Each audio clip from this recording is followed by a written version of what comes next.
Mike Robb, last weekend we broke down some defensive plays that went so well. We're bringing back the D because the defense was key for Central Catholic all season long, and especially Friday night in their big win over St. John's. Absolutely. You know, this is what matters in the playoffs. Defense wins championships. And who knows this better than Central Catholic and Greg Dempsey in that unit? Let's take a look at what went down. You see St. John's interception, just kind of like the flash. What happened? Who knows? This is a guy who just steps in front of a football, and he just robbed them. He just robbed them blind right here. Let's see how he did it. Take a look at Mr. Braden Knowles, first-team all-track defensive back, sitting here. He just being patient with his feet. He sees the ball being thrown, but there's a problem with that football that was thrown. It was an out route. He threw it to the upfield shoulder, where Braden Knowles was able to jump right in front of that football and take it, get the deuces, and get pick six for him again. Take a look again.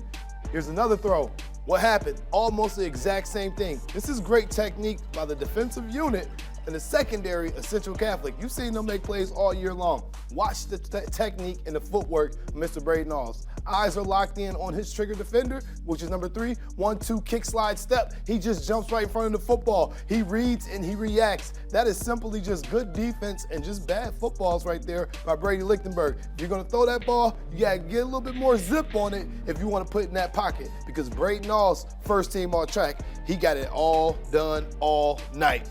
And Braden and the Central Catholic Fighting Irish will continue to play Friday night. They will travel to Bellevue to take on Medina Highland. Now, if you're talking about geography, that's about a 12-mile difference between the two treks for the two schools. I think that's pretty fair. In Division I, a much different situation, as Whitmer is going to go all the way down to Bellefontaine to take on top seed Marysville. It's a 102-mile trip for Whitmer, just a 25-mile trip for Marysville, and you got Findlay taking on Springfield in Lima, a much closer trip for Findlay than it is for Springfield. We bring up all these geography lessons because at this point in time, I think we're both on the agreement the OHSAA should just back off, let the higher seeds host all the way to state semifinals, because these so-called neutral sites just are not making sense more and more. I agree with you 100%. The neutral site thing is kind of a thing of the past, like the 8-man playoff system that I used to love so much. I think right now what you need to do is go ahead. I know OSHA got things going on, but let these home teams host. Let them host throughout the playoffs, like you said, until you get to the final rounds or so. But also let them make some money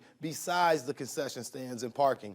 Let these schools that host, maybe you'll get more schools that want to host if there's more of an incentive. You know, I think that's a problem with OSHA, and they got to fix it. But again, it's about money, and let the schools make it. I want to see these athletic departments get these cool uniforms and new safe helmets for these football teams, because they could take at least 20% of that pot and do really well with it for soccer teams as well. And it's not easy to find these neutral sites. And what we're finding out in more and more as the season goes on is schools that have wanted to host in the past, they don't for whatever reason. Maybe their own football team's having success, and so their supporters are going to go to support their team. So let's just let the host sites, the higher seed, host these sites until we get to the state semifinals. I think that maybe will make a lot of people more happier than this trying to find these neutral sites. Mike Robinson, thank you very much. We'll see you on Friday night. We'll also see him on Tuesday for College Football Weekly.